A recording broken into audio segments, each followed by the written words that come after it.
Last position in the infield, let's go ahead and rank every MLB shortstop from elite all the way down to bench on a tier list. I've done catcher, first base, second base, third base. They're all up on the channel. Go check those out if you want to see where I rank guys there. But today we're doing all shortstop, and it's honestly one of the best positions in baseball. You go back 20 years, the position stunk. Now it's absolutely loaded, so I can't wait to see what you guys think about my tier list down in the comment section below. Don't forget to drop a like on the video if you do enjoy it, as well as subscribe so you don't miss out on any of the baseball content. Also, all week, I'm going to be streaming on playback.tv/GiraffeNeckMarc. Link is in the description. I'll be doing watch parties along with my MLB draft coverage and research, so make sure you are following me over there so you can see that content. All right, starting off with an absolute banger, Anthony Volpe, shortstop for the New York Yankees. Truthfully, I think this guy is overhated. I think sometimes the fan base themselves, people in baseball are big, difficult, and kind of just overreactive with Anthony Volpe. Now, that being said, I don't think he is as good as people thought maybe going into this year, or people treated him like he has been the last couple seasons. But I also don't think he's a bad player. I think he has value. I know OAA doesn't love his glove this year, but you've watched him play pretty good defense, if not elite at times over his first 2 seasons. He is a good shortstop. He just can't really hit. Right now, the bat is completely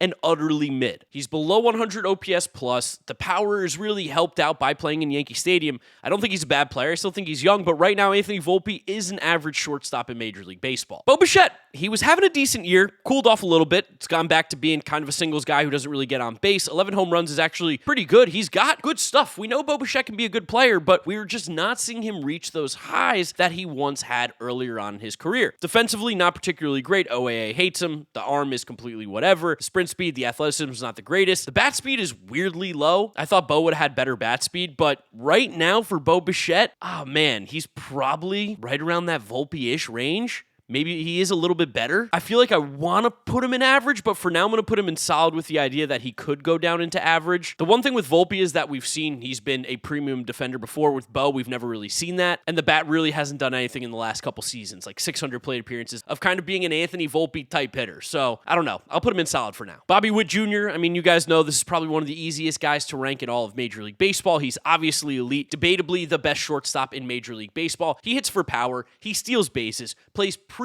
premium defense, absolutely elite out there, one of the fastest players in the league. He is a true 5-tool player. He's only 25 years old, which feels crazy. Bobby Witt's 25, Anthony Volpe's 24, Bogaerts' 27. There are so many incredibly good young shortstops right now, but Bobby Witt is the cream of the crop. He is the number 1 shortstop in the game, debatably, and he has to go in elite. He does everything that you'd want out of a baseball player. It's just that the Royals stink. They have no major league hitters besides like him and Michael Garcia and Vinny Pasquantino. For the Guardians, it's a little bit tough because they had Gabriel Arias playing there for a bit. He just got hurt. Brian Rocchio's playing. Brian Rocchio obviously going in bench. Like, he's a glove first guy who really has never hit, and I don't think he ever will. That's all we'll say about him. With Arias, he has a decent glove, but the offensive numbers are crazy. He swings and misses more than anybody in the league. He chases a ton. He strikes out a ton. He doesn't walk a lot, but his bat speed's great, and he has good barrel rates. But still, at the end of the day, Gabriel Arias is probably not a guy that you want playing every single day, so I am going to throw him in the bench tier. Again, at the shortstop position, you don't really want him playing every single day. At second base, maybe a little more so because he has that premium power potential, but I think both of these shortstop options right now for the Guardians are just not very good. Man, what do I do with Carlos Correa? He's been good defensively. He is a good defensive shortstop, but the bat is so bad this year. The numbers are really bad, and he can't ever stay healthy, but last year when he was playing, he's so good. He is so hot and cold. He's another one of these guys where like in even years he plays great. I'm going to put him in solid too, and honestly, that's going to make me keep Bogaerts as well. I think these are guys that are underperforming right now, but by the time that we look at them at the end of the season, they'll be closer to the players that we think they are.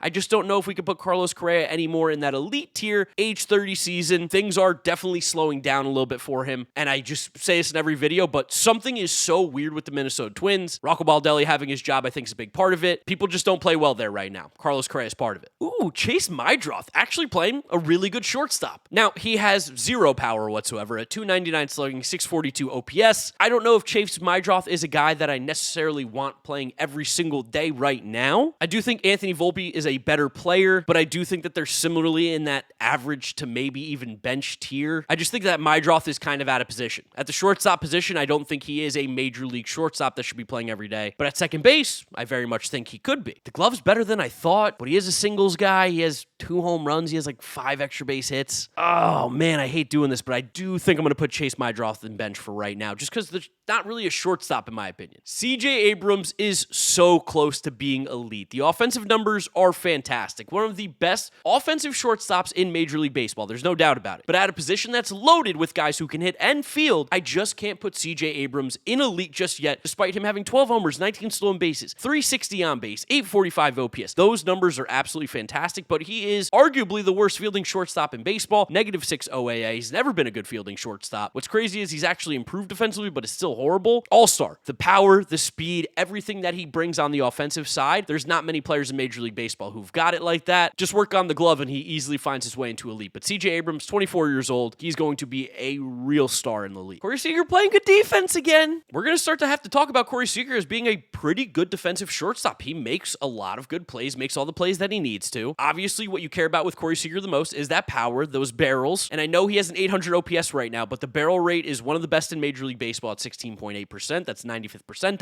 He hits the ball hard. He gets on base. And he's been scalding hot recently. I think we're going to probably look at the end of the year and think that Corey Seager, again, is still an elite shortstop, while those numbers may not be elite right now. If he hits 30 homers with the defense that he has, he's kind of on pace for it. It's hard not to put Corey Seager as one of the top shortstops in the game. The dude just continues to absolutely mash. He's a beast. Dansby, having a really good year. Go figure. This is probably the worst defensive year of his career. Again, OAA doesn't love him this season, but we know he's been one of the premium shortstops defensively the past few years. The bat has been better this year. 15 home runs is huge for a guy who hit 16 all of last year and about 600 plate appearances. Now, has Wrigley helped him out a little bit? For sure. But he's hitting the ball well. This is probably one of the better offensive seasons of his entire career. It's better than his average. I'm not going to put Dansby in all-star. I will put him in solid. I think he is just a very, very good shortstop around that top 10 range, but not someone who you're like, I got to get Dansby Swanson on my team. There's a lot better guys here. And again, we'll check out this list and you'll notice. It's just tough to put him in that all-star tier. Okay, Elly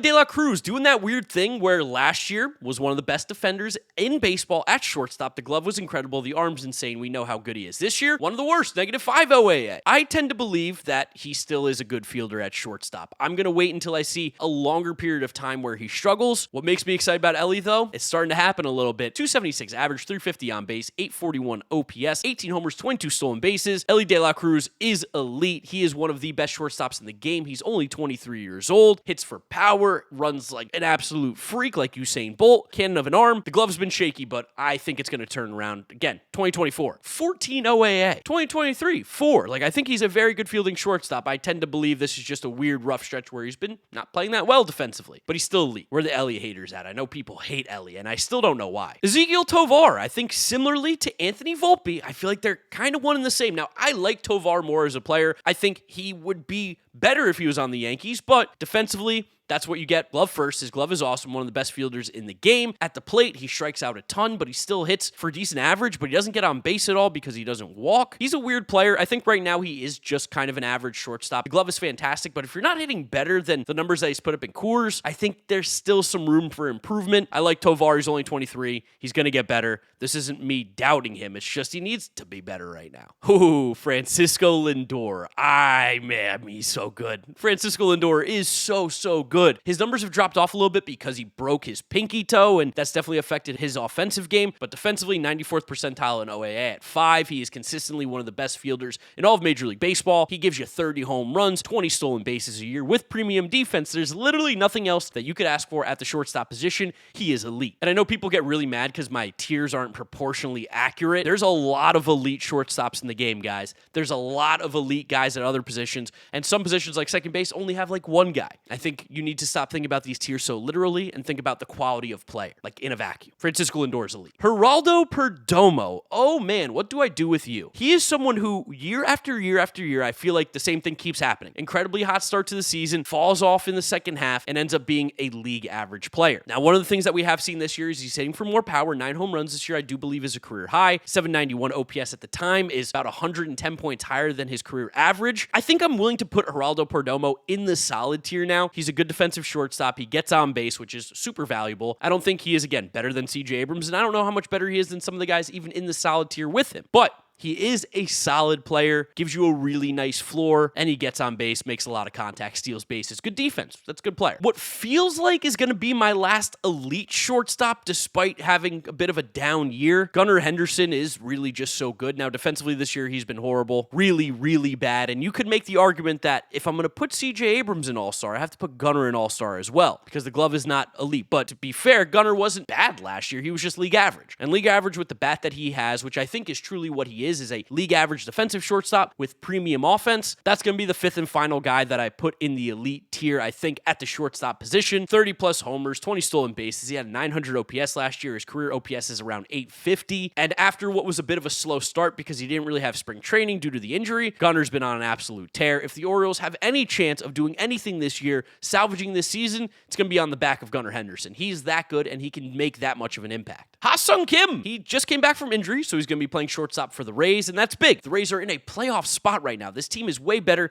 than I think anyone realistically could have expected. Getting Ha-Sung Kim is going to be huge because they were playing Taylor Walls. He is a great fielder. He is a pretty good hitter. He is a solid baseball player for sure. I think Ha-Sung Kim fits very well into this range of solid guys where he is not going to be this impact player, but on a roster, he makes your team much better. Isaiah Kiner-Falefa. I mean, I refuse to put him anywhere but bench. Fine glove in the field. He's not really much of a hitter. There's not really much here. Like, he hits for a decent average, but I don't know how many times we're going to be fooled. We see IKF trade at the deadline to a team that's trying to compete. He ends up not doing anything, being the exact player that he always is, which is basically a fourth or fifth kind of utility player. I'm just going to throw him on bench. I don't need to talk about IKF too much. He doesn't strike out. That's good. He makes good plays in the field, but he doesn't barrel the baseball. And he has a 660 OPS. Like, come on. Jacob Wilson. Love Jacob Wilson. One of my favorite players in baseball. I just like watching him play. The dude makes uber elite contact, puts the ball in play at crazy high rates. Only a 7.5% strikeout rate this year. He could walk a little bit more, but again, he's insanely aggressive, and he is successful being an insanely aggressive. Defensively, not one of the best shortstops. Obviously, doesn't hit for much power. The bat speed's not particularly great. He's going to make the All-Star team this year. I don't have him in the elite tier just yet, though. I think we have to put him in All-Star right now. Need to see a little more power, and again, real power. A lot of this is coming in Sacramento where the ball flies, and it's a minor league baseball park, and the glove does need to be a little bit better. He's cooling off a little bit, so let's see how he adjusts in the second half of the season, but he should make the All-Star team. He's a very good baseball player. I got him in the All-Star tier for sure. Javi Baez. He is going to be starting in the outfield for the Tigers, but I think he's playing shortstop again for this team now during the regular season. It's funny he made the All-Star team. He's having a really nice year. 766 OPS. Of course, Javi Baez doesn't walk, but he's not striking out very much. He's been playing good defense out in center field. Javi Baez has been great. Throw him in solid. I don't really know what to do at shortstop because it's been such a small sample there this season. Again, he's really been more of a center fielder. But when Javi Baez is good, baseball's more exciting. I'm glad to see him playing well. Big Javi fan. Throw him in solid for sure. Jeremy Pena has single-handedly carried this Astros team in a year where Yordan Alvarez has been injured and ineffective. Kyle Tucker's gone. Jose Altuve hasn't been as sharp as he has. Christian Walker's been disappointing. Jeremy Pena has been that guy. He's been an absolute dog. Now, I'm not willing to put Jeremy Pena in the elite category off a 350 plate appearance sample, but he definitely deserves to go into this All-Star tier. The glove has always been great from Jeremy Pena. He's always been a really good athlete, but what we're seeing this year is the improvement at the plate. Barreling up the baseball more. The OPS is a career high at 867. He's hitting 320, a near 380 on base percentage. The improvements that Jeremy Pena has made have been really, really eye-opening. This is the player that the Astros were excited about. And again, sneaky, only 27 years old. He's kind of still young. Jeremy Pena has the ability to become an elite shortstop without a doubt based on what we've seen this year. Just need to see it more because realistically for his career, he's been like a 700 OPS player, but I love what I'm seeing out of him. The glove, the bat, everything's been so good. Joey Ortiz, glove for shortstop, can't hit. Simple. Put him on the bench. I know he kind of did some damage against the Mets, and he was pretty decent last year, but at the shortstop position, he's been great defensively. I just think he needs to hit more than a 581 OPS. That's kind of the difference between him and Tovar and Volpe right now. Those guys are great gloves, just like Ortiz, but they hit a lot better. Ortiz doesn't hit. JP Crawford, ooh, wow, yeah, glove, really bad. Really bad. And it's been really bad in the past, which does take him down a notch. The bat, he's an on-base king. He's been hitting the ball in the air more, which you love to see. I think JP Crawford is the definition of a solid shortstop. He's sneaky 30 years old. Like, I don't know about you guys, but I think Pena's 30 and Crawford's younger sometimes. It's quite the opposite. JP Crawford, 30 years old. I think this is the player that he is. He's a high on-base guy who plays questionable defense at the shortstop position. -8 OAA is crazy bad. Not really much pop in that bat, but he does bring value to this Mariners offense, which, of course, could always use it. Mason Wynn, fantastic glove. 12 OAA this year is out of control good. Ridiculously good. 700 OPS, about a league average hitter with a premium glove. He feels like, and I don't know if people are going to love this comp or not, he feels like Dansby Swanson. He feels like a Dansby Swanson type player for his career, which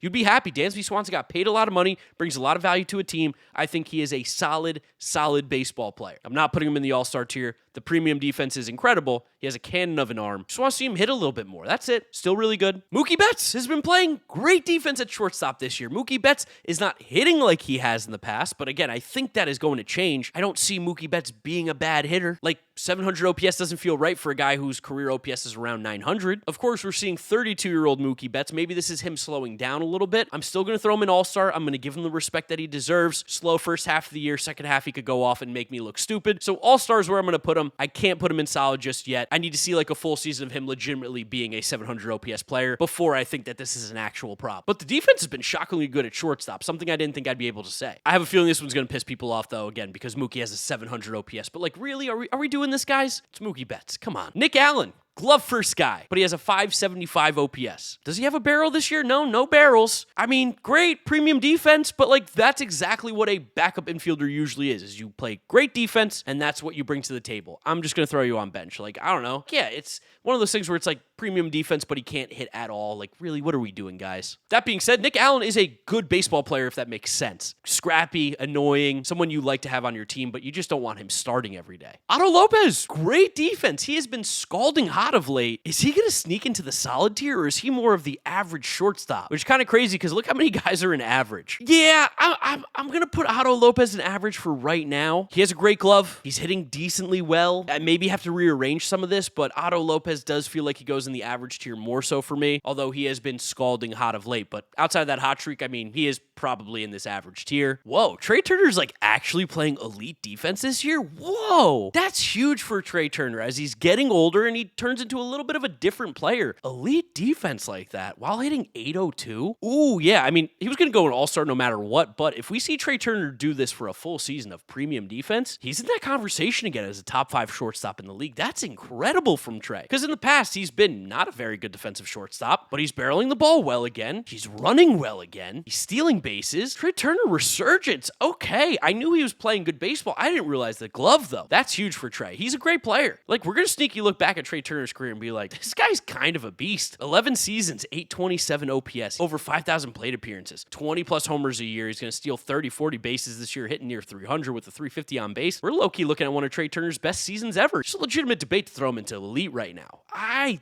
think I'm going to have to, right? 6 elite shortstops. I think that's where he belongs. He's so good. The value you're bringing there is incredible. Trevor Story. Yeah, this is a weird one. I don't know if Trevor Story is really a guy that you can continue to play every single day right now. I don't know how much longer I can hold on to the thought of Trevor Story, the player that he used to be. Jump back to what, like 2021, 2022, 2020? How long has he even been on the Red Sox? It's been such a blur because of the injuries and the inconsistent play. I'll throw him in average, but man, Trevor Story is getting devastatingly close to being a guy that you just can't play every single day anymore. It's kind of crazy the fall off. Sucks with the injuries. Hopefully he gets hot in the second half for the Red Sox. I don't want to see Trevor Story stink. Willy Adames is having a horrible start to his Giants career. 664 OPS. One of the worst starts for sure in a while for him. He fluctuates so hard back and forth, I feel like, between the all-star and solid tier. Great glove over at shortstop, but the bat's not there right now. Simply put it, I think I'll put him in solid, but man, he does feel like he's getting close to average right now. Maybe I should put him in average, but he was so good last year with a near 800 OPS. I'll put him in solid. I'm fine with that. Now, for Xander Bogaerts, playing good defense at shortstop's baffling because he's never been a good defensive shortstop, but the bat is like not good at all. We'll throw him in average too. Kind of crazy that the Red Sox made the wrong pick either way. If you paid Xander or if you paid Trevor Story, they both would have ended up being shortstops that you don't want to rely on every single day. Now, in Xander's case, he actually is playing good defense over there, which is something that, again, I said he rarely does, but the bat just